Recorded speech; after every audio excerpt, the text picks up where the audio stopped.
Do you believe there should be millionaires in this country? I'm less concerned about millionaires, more concerned about billionaires. I don't have like a hard line where it's where you're good or you're bad. This woman here is the head of the Democrat Socialist, whatever they call it, DSA. And this is a very interesting conversation because just like with fair share, you never get a definitive answer from these people. Whenever these people go up for a debate, if the moderator is actually having a good debate, they should never let them answer questions open-ended like this. Every time this guy asks her a question, she turns it around like, no, but here's the actual question. Hey, is the sky blue? That's not the question. The question is, is it raining?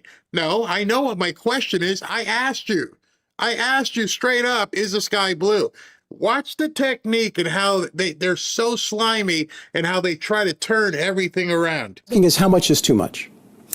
Yeah, I think the question is less about how much is too much and more about what are you doing to keep and maintain and get that wealth in the first place. I think most billionaires got their wealth because they exploited the working class in some very significant way, usually.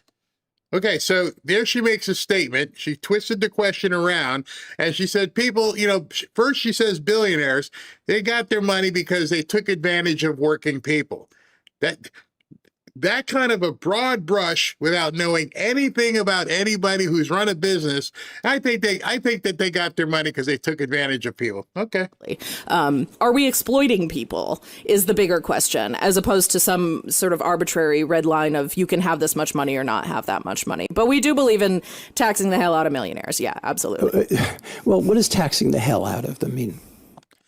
Okay, so she made another statement. Good job. What the hell does that mean? What does tax the hell out of millionaires mean? So she's transitioned from billionaires to millionaires. She somehow lopped off a whole lot of money and has reduced it now to another ceiling. Down here, just the millionaires. Forget the billionaires. We're going to tax the hell, as she says. Yeah, I don't have like a solid, but I think. But shouldn't you? Shouldn't you? You're the head of the DSA. You got all these DSA candidates running around. Shouldn't you have that definition? And her eyes were like, oh, really? Yeah, you just said it. How the hell can you say tax the hell out of people, but not know what tax the hell out of people means? If you're the co-chair of the DSA, shouldn't you be more specific than just taxing the hell out of something? What exactly do you mean? So again, it's democracy, right? And we have to look at what we need to spend. And that right there should scare the hell out of everybody. How much are you going to tax people?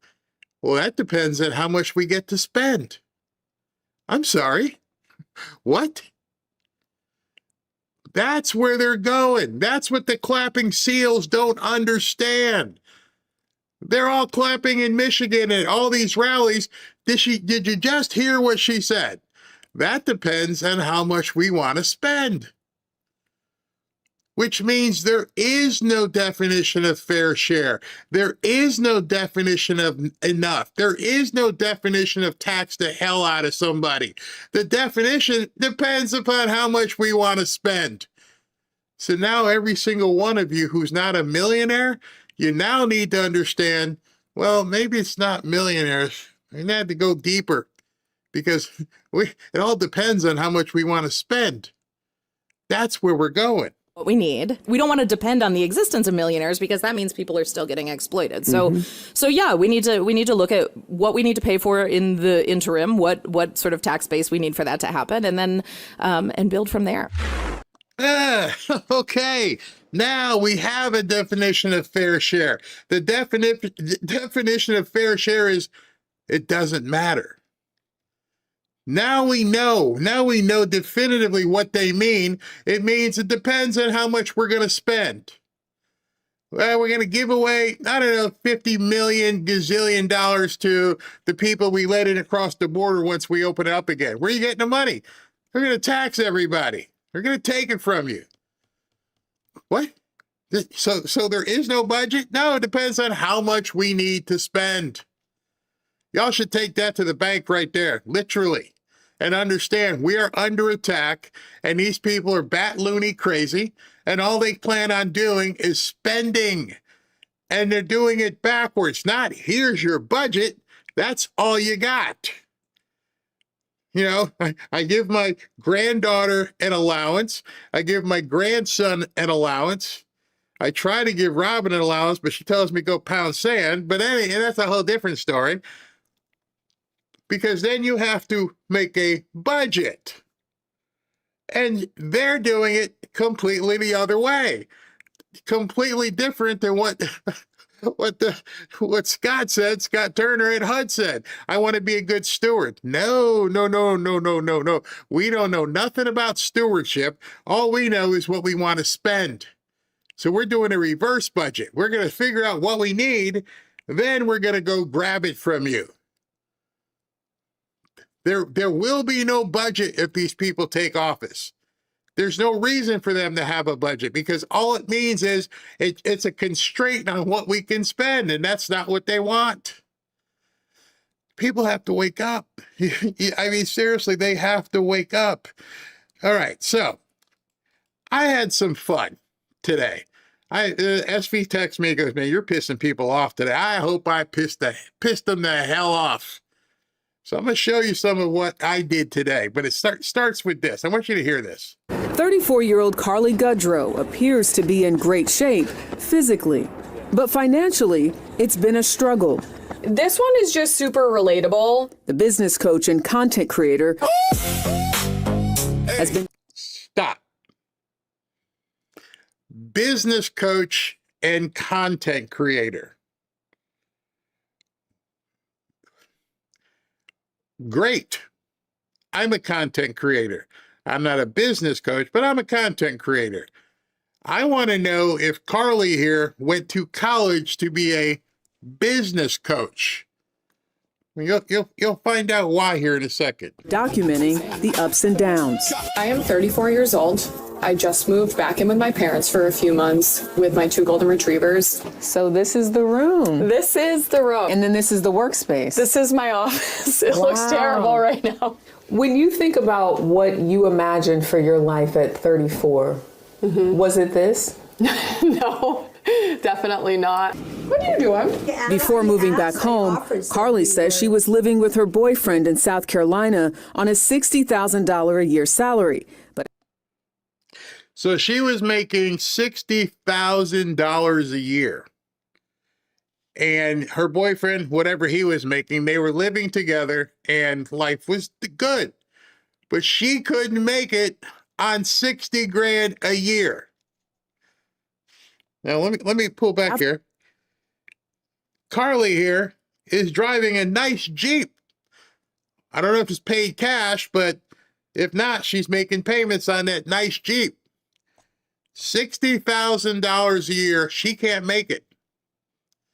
How many of you make it on under $60,000 a year? I'm not talking about your husband or anyone you live with.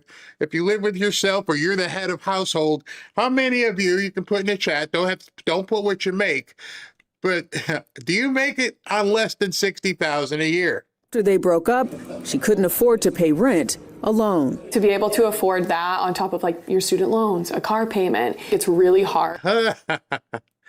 You see, that's the problem. These kids are all on X and screaming about the burritos and stuff. And they don't like the fact that you tell them they can't have the $20 burritos. All right, so I'm going to dial it back to when I was single. Did I have a car payment when I was broke? Nope. I had a beater. I got something at a buy here, pay here lot, and I paid a guy like $100 a week, and until I paid it off, it was like only like a $2,000 car, but I wasn't worried about a car payment. The other thing she said, student loan payments. So before she even gets a job, she's already got a car payment and a student loan payment to take care of. She doesn't mention having a problem paying either of those. That's not the issue. The issue is like, I'm only making 60 grand. To function off of anything, I believe, like less than 85K. According to Real, She can't make it on her own unless she can make $85,000 a year. That's her break even. That's where I need to be to make it. I need to be making $85,000 a year. I need to be bringing home at least, or not bringing home, but I need to be grossing $7,000 a month just to make it. Now you're seeing where all these people are freaking out all over X? What the hell are you talking about? You can't make it unless you pay. You can't make it without $7,000 a month. What the hell has happened? What in the hell has happened to these young people? .com, a record 25.2 million adults under 35 were living with their parents in 2025. That's more than any point on record, including the COVID-19 pandemic peak. Society as a whole has to respond. Wharton School of Business professor. Oh, so now they go talk to some professor and say it's society's problem. I can damn well guarantee you if I was getting paid $85,000 a year, if I was getting paid $60,000 a year, and I was by myself and I was a life coach or business coach and a content creator, $60,000 would be fine. By the way, if you're a coach and a content creator and you're only making $60,000 a year, honey, you need to find a new line of work. See, can't tell them that I want to do what I want to do. Nobody's going to tell me otherwise. Well, you're telling yourself that. You're telling your parents, hey, you can't afford anything. You're making 60 grand a year. I got to move back in with you guys. Huh? And then this liberal nut, oh, it's society's problem. Sir Susan Wachter has been studying this trend. It's affordability across the board. It's not just the price of the home and the mortgage. You ready to zoom me? Carly's parents say they welcome the full house. 4 adults, 4 dogs, crossing paths once again. It was so funny. Now, Kyle, Carly's brother, was already living at home. He's 33. Hold on. Okay. The son and the daughter had to move back home? Now, those of you who are parents, you're probably thinking to yourself, wait a second, wait. How did I fail that badly where my son and my daughter have to move back into the house because I don't know what Fred's making, but Carly says she's making 60. What are you making, Fred? I don't know. They didn't say. But both of your children, your adult children, had to move back into the house. This was happening before his sister moved in, but we've got some good news to report. Carly said after being able to save up enough money, she will be comfortably moving out in November. The key word there, comfortably. She has enough money. Okay, this ran yesterday. So this ran in August. She's making $60,000, she said, and she can't move out for 3 more months while living in mommy's house. Something is wrong here. You're telling me you're bringing home $5 grand a month. I don't know how long you've been in mom's house, but you're making $5 grand a month and you can't get out until November. So you're telling me August, September, October, November. You're going to bank $20,000 and then you'll be able to move? Wow. Fantastic. I'm sure her parents will be happy about that as well, maybe. I'm sure they will. All right, Jerika, thank you very much. Young people right now are really struggling, and this data shows it. Only about 30% of people that are in their high 30s to 40 or younger are able to cover everyday expenses and bills without a major strain on their financial stability. That's pretty low. Only 30 to 40% of people under 40 can cover their bills without, major strain or rate their situation as comfortable. Can anyone define major strain? I mean, were you like under 30 and said, everything's fine, I never have to worry about a bill? Or did you like move out and say, I'm going to make it on my own? And I understand this might be tough, but you're telling me snowflakes here, I can't make it on my own. I'm having strain. Strain? Strain is wondering how the lights are going to stay on. Strain is like, what am I going to have for dinner tonight? You're making $60,000 a year, and this guy's trying to tell me that, major strain. Overall, 34% of adults say they are living comfortably. Keep in mind that this means that about 66% of U.S. adults are not living comfortably. All right, so you guys know what the question's coming next, right? I asked Robin this earlier. Like, can you define that? Because living comfortably means absolutely nothing. Living comfortably to me is going to mean different than living comfortably to you is going to mean different to living comfortably for Ashley is going to be different than living comfortably to Carly, who's in mom's basement. What the hell does living comfortably mean? So he's citing a study. So I said, you know what? Let me go see if the study can actually tell us. And so I pulled up the study, and it's called the Federal Reserve Survey of Household Economics and Decision Making. 73% of U.S. adults reporting doing okay or living, comfortably financially. What does that mean to you? This overall metric has remained flat, and this is where it gets really interesting. This overall metric has remained flat since 2022, staying below the 2021 peak of 78%. Oh, so this goes way back, 4 years it goes back. But now we're all of a sudden now can't buy a burrito. When the same data that they're using shows that you weren't comfortable back then. 34% reported living comfortably and 39% reported doing okay, while 19% were just getting by and 8% found it difficult to get by. Persistent pressures, inflation, and high consumer prices remain the most common financial concern. Demographics disparity. Oh, here we go. Financial well-being declined for young adults, low-income earners, and Black adults who faced heightened labor market friction and job security anxieties. Excuse me. Do you have any variable that we can discuss as to why, I don't know, low-income earners were feeling some friction over the last couple of years? You mean the 20 million low-income earners that we imported? You think that might have been it? I'm just saying, all right?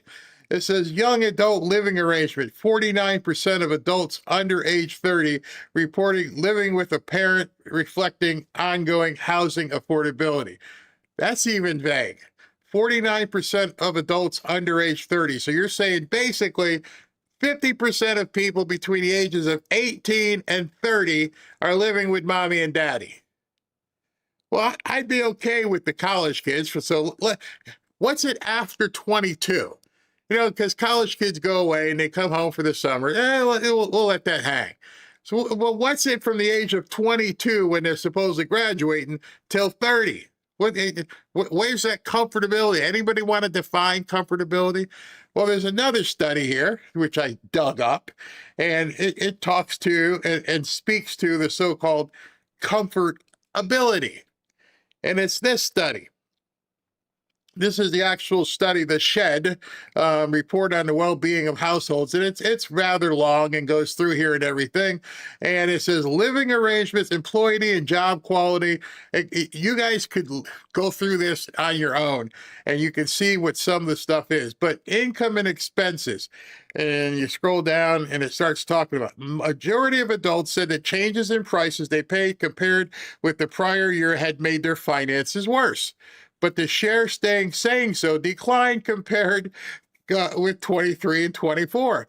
The share of adults who said they always or often had money left over at the end of the month was essentially unchanged from 2024, suggesting that the share of adults who have margin in their family budgets has held steady over the past year. What? Nothing's changed? Everybody's okay?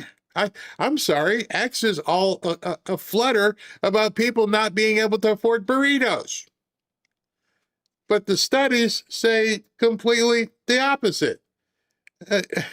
Let's continue. Many young adults receive help from someone outside their household to pay an expense in the prior 12 months. Money for a cell phone, for general expenses, for housing costs such as rent, mortgage, or utilities were the most common forms of help that people received. From who? Sources of income. Although labor earnings were the most common source of income, many people had other sources as well. 68% of adults and their spouse or partner received wages, salaries, or self-employment income during the previous year. 57% of all adults received non-labor income, including 37% who received interest, debt, dividends, or rental income. Hold on. I had to stop there. I wanted you to see this. 37% of the people, the young adults that they talked to, received interest, dividends, or rental income. Wait a second. I thought nobody could buy any property. How the hell can we have rental income if nobody can buy a property? How can people have interest and dividends if they don't own stock? Imagine my confusion. Imagine my confusion, how you may be confused right now, thinking to yourself, I don't get it. Well, the only explanation for this is that we have a major propaganda campaign being waged all over the country right now on X. It's all bullcrap. The data is there. It's wide open for people to see.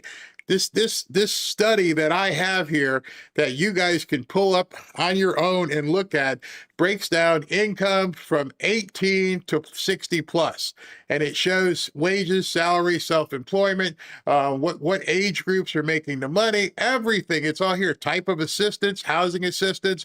It's all there. You can't lie about the data. It even tells you when people began feeling it, and it wasn't in 2024 or 2025.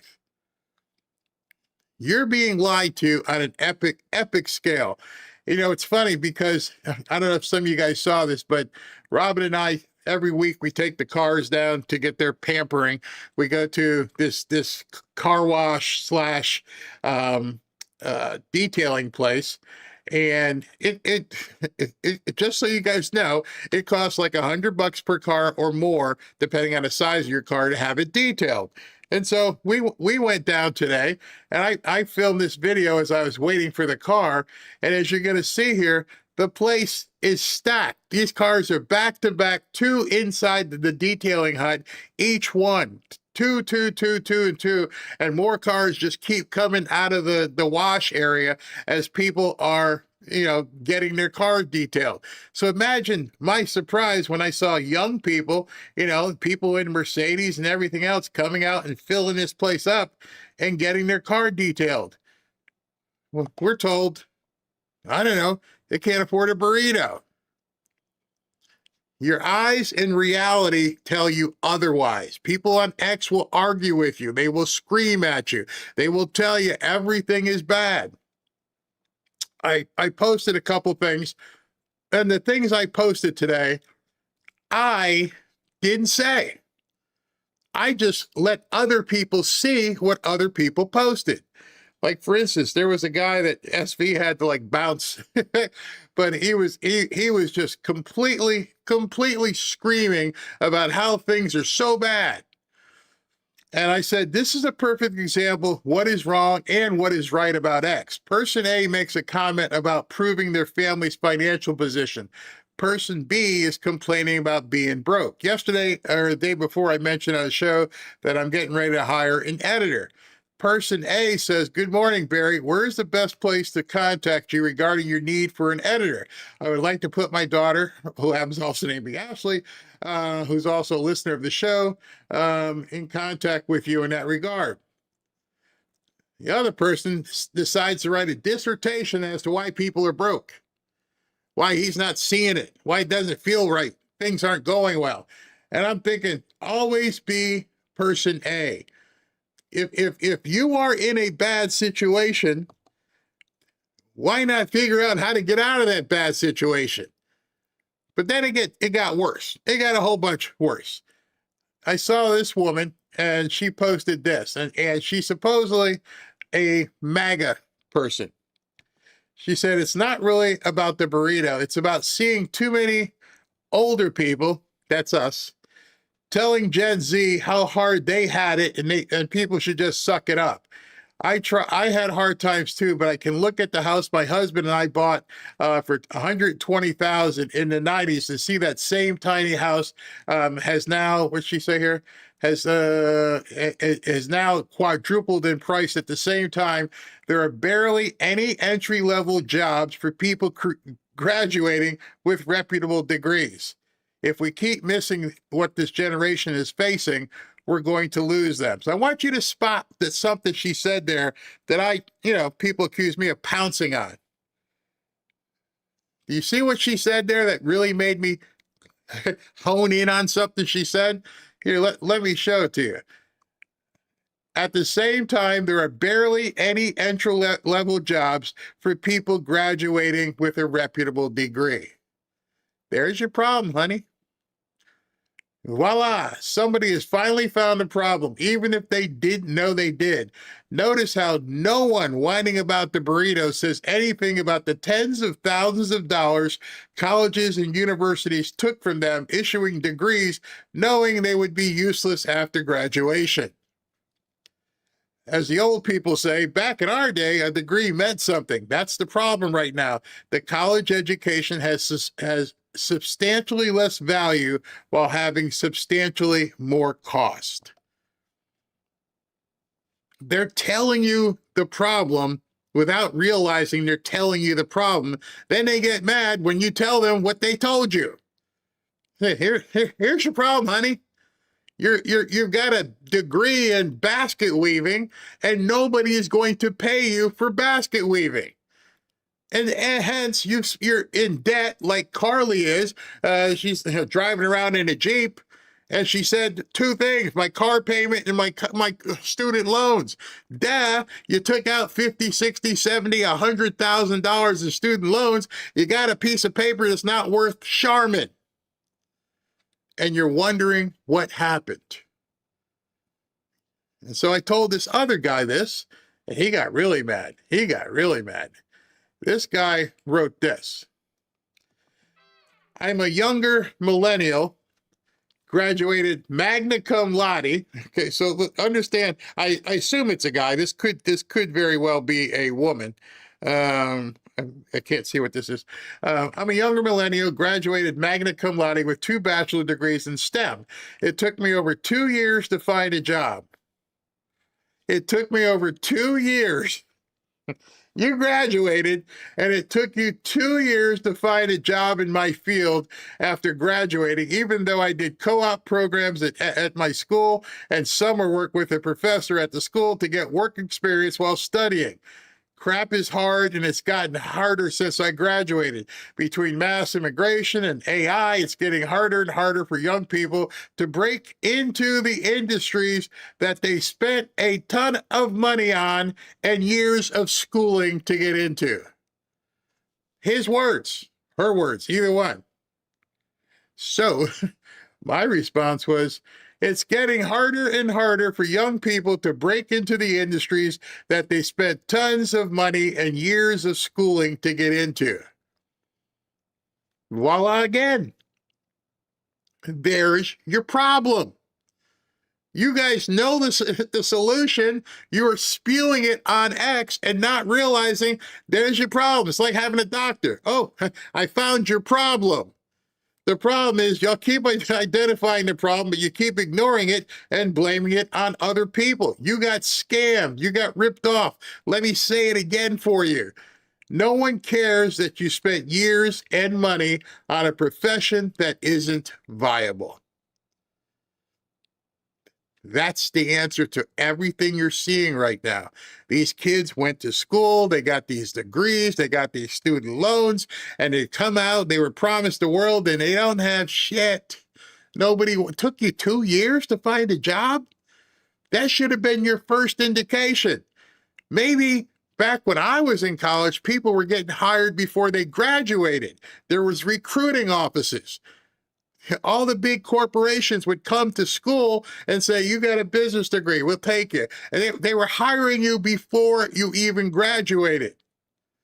And it took you 2 years after you graduated to secure a job. Shouldn't that tell you something? Shouldn't that tell you that what you're doing is not viable? So it said this, if you want to make it, and this is advice anybody can take. If you want to make it, you have to provide meaningful value to someone who's willing to pay you for it. And the better you do that, the more money you make for that other person, the more money you're going to make.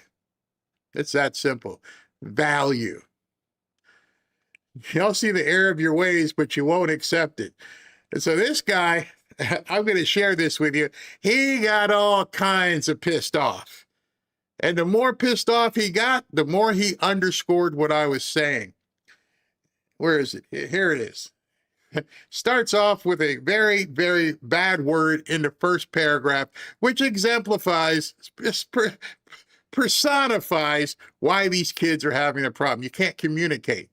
And goes, first of all, I wasn't scammed. If you'd bothered to read my post, you'd see that I did end up eventually getting employed. But it was hard and took a long time. Even after reading it, he reiterated that it took him a long time to get a job. Now, down here, this is where it gets really bad. Who scammed me, Barry? Who? Boomers. It's our fault. It's our fault this guy can't get butter for his bread. Boomers sold their kids the lie that everyone needs to go to college to be successful. What boomers told you that? What boomer told you to go into a field that nobody was going to have any value of? I don't know that person. Boomers told their kids to take on massive, unsustainable student loans because it will pay off in the long run. Raise your hand if you told someone to take on 60, 70, 100 grand in student loans. Nope. I never gave anybody that advice. I don't know who this dude's talking to.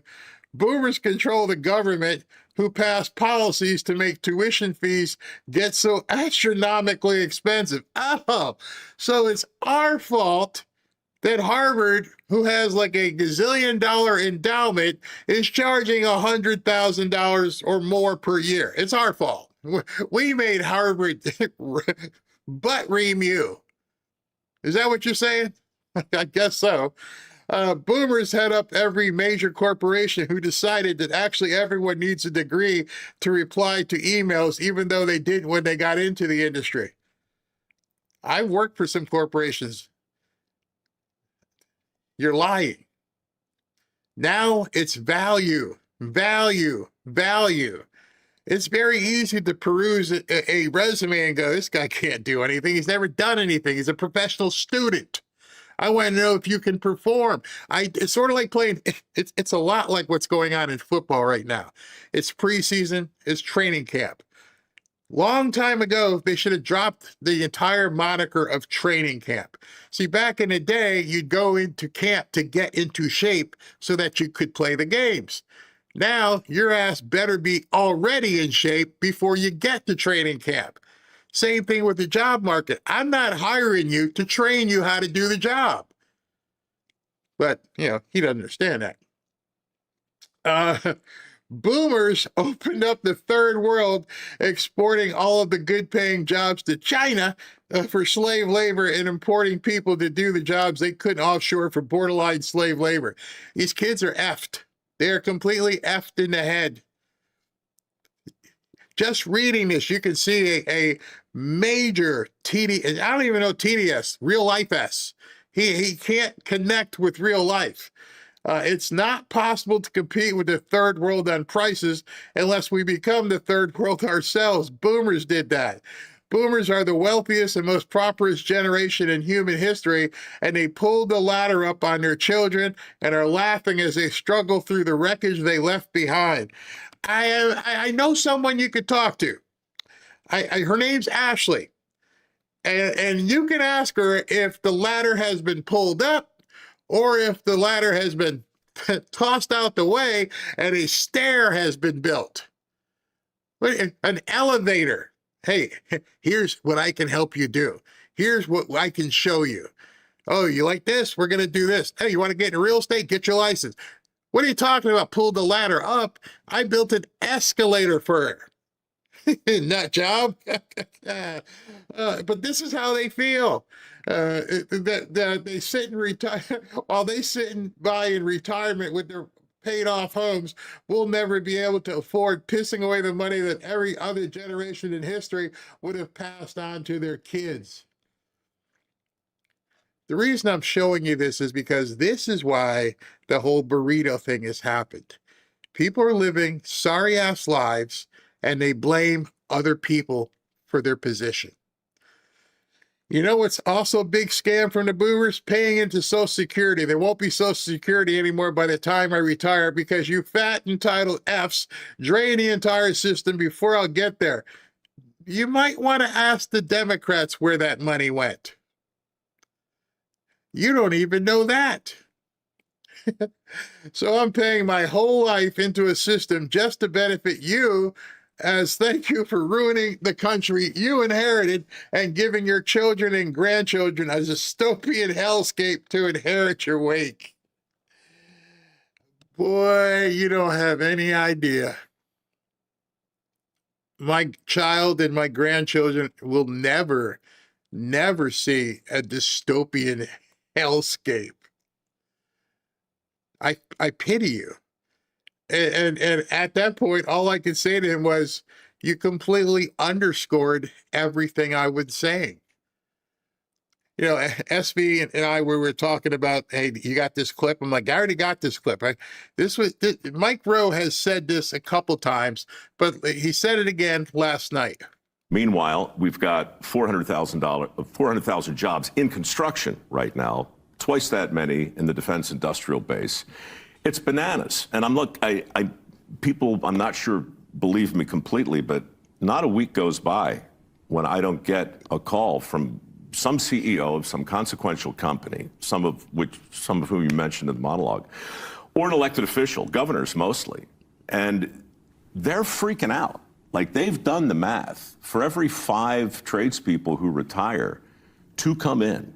It's been that way for about 12 years now. So never mind the stigmas and the stereotypes. The arithmetic is horrifying. And it's all just conspired into this bouillabaisse of bad data. And I'm telling you, they are in a panic. I mean anybody, certainly any company that has a blue-collar workforce is going full on. Jim Farley told me he's got 5,000 empty bays at Ford. Right now, 5,000 empty bays at Ford, needing mechanics. Electricians, you can't even hire them at this point. Plumbers, you can't even hire them at this point. Meanwhile, this guy with a STEM degree doing something who's mad at the world took 2 years to get a job. There's not a single person in HVAC doing air conditioning that will be out of work for anything longer than 30 days.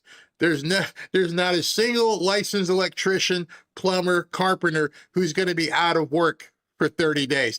This dude said he was out of work for 2 years. What does that tell you? Somebody doesn't understand the immutable laws of supply and demand. Nobody wants what you're selling, bro. It's not the boomers. You picked the wrong thing to get into. And Mike Rowe has been saying this, like, we need so many people.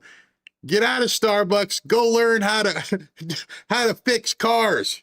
And how many people age 30 or below could afford? I'm sorry, my bad. Wrong button. Okay. These are AI-proof six-figure jobs, right? $120,000 a year. He can't fill them. He can't fill them. And that's... But they're out there. That's what I want. They're everywhere. $120,000 a year jobs, and they can't keep up. They can't fill them. Meanwhile, you got the whiny, crappy kid saying it took him 2 years to get a job, and we all caused it. Not him, not the choices he made in life, not the choices some of these dumbass Gen whatever have made in their life. It's our fault. When if you listened to what Mike Rowe's been saying, and if you listen to what I've been saying, and you listen, it's not the boomers, it's you. Stop what you're doing. Go quickly and learn how to drive a truck. You just heard last week President Trump said we're hiring 24,000 truck drivers. Why every truck driving school wasn't packed within a week? You tell me. Everybody wants to sit in an office. Everybody wants to be a content creator. But if you don't know how to do it, and if you don't know how to get where you need to get to, maybe that's not what you should be doing. Maybe you shouldn't be worrying about the burrito being too expensive. Maybe you should be worrying about how I can afford the burrito. Otherwise, that lady from the DSA, she's already said it. We're going to take as much of your money as we possibly can because we're going to have to spend it. You make me sick when I hear these people. I said, like, SB's like, man, you're pissing them off today. It's not me pissing them off. They're looking in the mirror and getting pissed off. And you've got an entire propaganda campaign being made against the boomers. And anybody, I guess, who's over the age of 40 who's done something successful. How the hell do you think people got successful? I'll tell you a quick story. I worked for one of the biggest advertising agencies in the country. I could say his name because he'd come on the show and tell you. And it's Zimmerman Advertising, which is right down the road in Fort Lauderdale. $billion business, makes all kinds of ads, worked for some of the biggest Domino's, what's the other guy, Papa John's, all kinds of stuff I've mentioned before. And people have asked him, how did you get this $1 billion company? And he was in advertising for quite some time. And he had a big contract with, I believe it was Nissan. And then one day they hired a new chief marketing officer, and they fired him and said, nope, we don't need your company anymore. We're going to go with another ad agency. And just like that, he was done.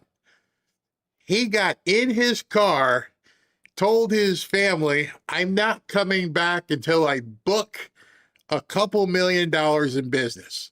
I know what I'm doing. I'm just going to drive. And he went to just as many car dealerships across the country as he could go to. The guy can sell cars. And he goes, here's how we're going to do it. Here's how we're going to do that. And he went from car dealer to car dealer. Some nights he slept in his car, did the whole Will Smith thing, went in, spruced up, took the whole bath, went to the next meeting, on and on and on. Came back, he had $2.5 million in contracts, and that's how his business took off. So don't tell me you can't buy a burrito. Don't tell me you're sitting here telling everybody in the world that you can't buy a burrito, because what you're telling everybody is that you don't know how to do anything. And the other problem I'm having, and this is serious, is when did we get to the point where telling people how unsuccessful you were was more appreciated and applauded than being successful? You're seeing a legion of people out there telling you, oh, this sucks, life sucks, I don't have a job, going on CBS News, I got to move back in your parents. When did it become acceptable to be unsuccessful? And do these people not know that their current lack of success only gets exasperated under socialism? They're not paying attention. Nobody's telling them. and they're getting swept up in this whole broke ass campaign. I think I know where it started. If you remember, when food stamps first came out and when they were actually stamps. You had to like pull off these fake looking dollar bills and you had to hand it. Everybody else in line would be looking at you and we knew, well, you're on food stamps. It had a stigma to it.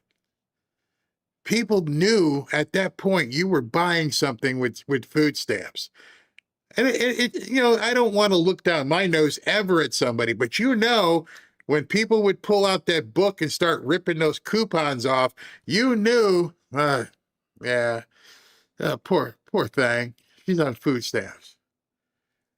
Now it's acceptable to be on food stamps with your fake EBT card, just swiping and everything, because they made it comfortable for you to be unsuccessful. They made it comfortable for you to let everybody know I ain't got anything. They've made it comfortable on social media for kids to brag about being broke and then turn around and bitch at people who have become successful. That is got to be a building block in destroying our country. We used to look aspirationally up to people who've done well. Wow, how did you do it? Can you impart some knowledge into me? Not you son bitch, you got money and middle finger. No, it was just the opposite. That person can show you how they did what they did. But now we're in a whole different thing. We celebrate sorrow. We celebrate the lack of success. We celebrate being broke. The whole misery love company thing has been amplified on social media. It was so different today.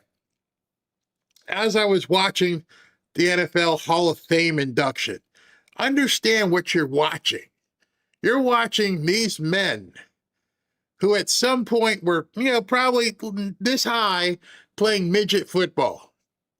And now they've reached the culmination of where the height, the pinnacle of success. Now they are football gods. They're going to have a bust placed someplace in this museum where other people can go, oh, I remember him. Man, he was great. I remember him. He was great. There'll be some kids that are going to be walking through the Hall of Fame and go, Daddy, can we watch some of his videos? I like to be like him. I want to be like Mike. You remember that? Remember what society was like when we had aspirations? You remember what society was like when we heralded people who were successful? Now it's just the opposite. Now it's completely okay to promote misery. A society cannot survive if it doesn't have aspiration, if it doesn't have inspiration. A society will die a slow death if the people who aren't call out people who are. But the problem is the people who are successful have learned a long time ago to ignore you. And that's why when I showed the woman who said, hey, you mentioned editor, can my daughter apply? I'm like, that's the mindset. I want my daughter to do something. I want her to earn money. I want you to work with her. Remember the whole movie with Pursuit of Happiness? And there's one question in that movie that they built the entire movie around with Chris Gardner. And he walks up and he sees a guy driving a Ferrari. He doesn't say, let me scratch it. He doesn't say, let me piss on the tires. He goes, dude, what do you do and how do you do it?